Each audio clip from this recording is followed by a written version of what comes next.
Hello, this is Carrie with Cookbook Divas, and when I was checking out the country cooking of Italy from my library, it did not occur to me that it was going to be so heavy I could barely hold it up on camera. So I should probably have thought this through a little better. The Country Cooking of Italy is from Chronicle Books, 2011. The author is Colman Andrews, and Mario Batali did the foreword. It's a massive cookbook, and I just tried to peek at the table of contents and realized, well, let's start off and show you this. Okay, table of contents is written in such a tiny font that I had to get my reading glasses to read it. Now I feel old. Chapter 1, Antipasto, Awakening the Palate. Chapter 2, Soup, the Essence of Land and Sea. Chapter 3, Pasta Secca, the Heart of a Cuisine.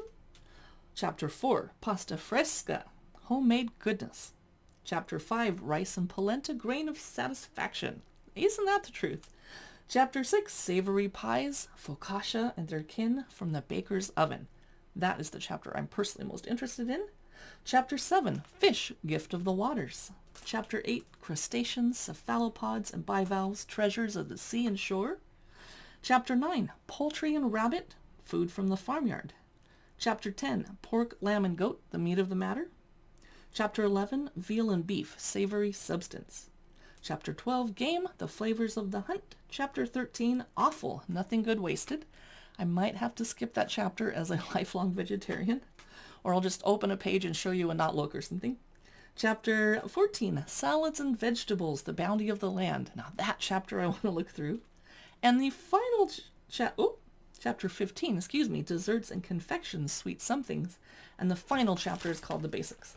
So I'm not sure how I'm going to show you this cookbook because it's too heavy to hold up. Introduction to Italy and the map of the regions. Olives and some women.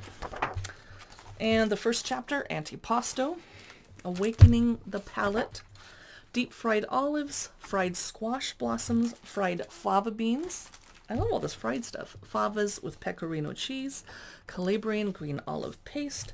Here's the caponata, and here's some pickled eggplant preserved in olive oil. That sounds amazing. Stuffed tomatoes. Yum. This is a great cookbook. I wish I was strong enough to hold it up. Frico. These are Friulano cheese crisps. Amazing. Something called grilled scamorza. Buffalo cheese. Bruschetta. Chicken liver crostini, squash blossom frittata. I love squash blossoms. And they're talking about Greek Italy. And here are potato and pine nut croquettes. That sounds amazing. And there's also a recipe for risotto croquettes. Now we're in the soup chapter. I'm hoping I'm not hurting my back lifting this huge book sideways. Soup. How about ribollita? How about minestrone alla genovese? Sounds amazing. Bean and gnocchetti soup. Here's a Tyrolean ham dumpling soup. That would be amazing on a cold winter's day, wouldn't it? Now we're in the pasta secca chapter. The heart of a cuisine. Orecchietti with broccoli rabe, or rub. Penne valdostana. Rigatoni with cauliflower. Linguine with crab meat. Lots of recipes that don't have pictures, but that's okay. Pasta fresca, homemade goodness. Pesto presto, winter squash gnocchi with meat sauce. Here's something called calzones and tristino ravioli. Never heard of it. Looks amazing.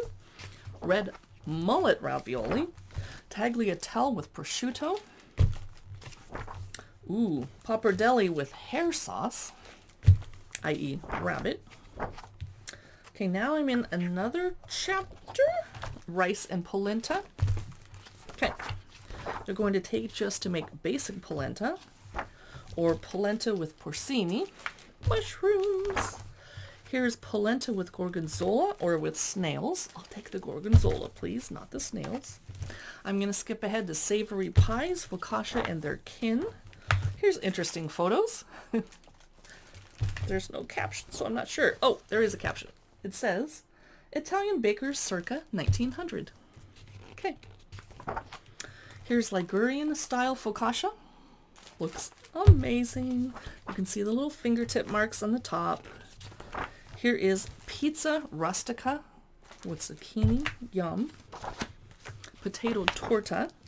This is Sardinian flatbread quote-unquote lasagna. That looks amazing. Now we're in the fish chapter. I'm going to find something to show you. That's boring. It's just a fish on a plate. Okay, this is much better. Oh, I'm trying to be careful of this library cookbook. Red snapper, Livorno style. Now we're in the crustaceans chapter. How about grilled squid?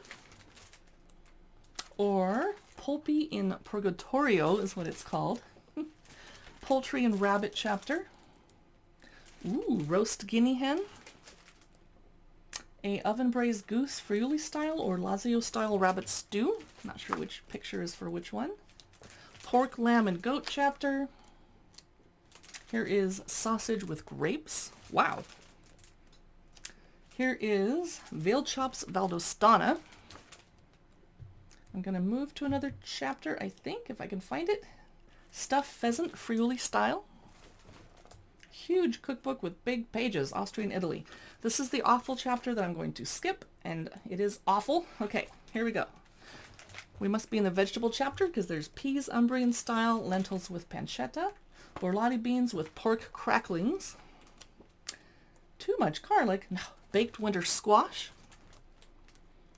I can't believe they have a chapter called, or a page called Too Much Garlic. Here is homemade limoncello, yum, ice cream sandwich, Ligurian cookies, cornmeal cookies, crostata di ricotta, and a basic tomato sauce. We're in the basics chapter, which maybe should have been at the beginning.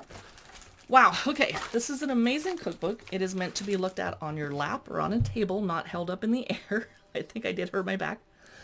So glad I checked this out of the library. Can't wait to go back more slowly and actually do some reading in here. That's The Country Cooking of Italy by Colman Andrews.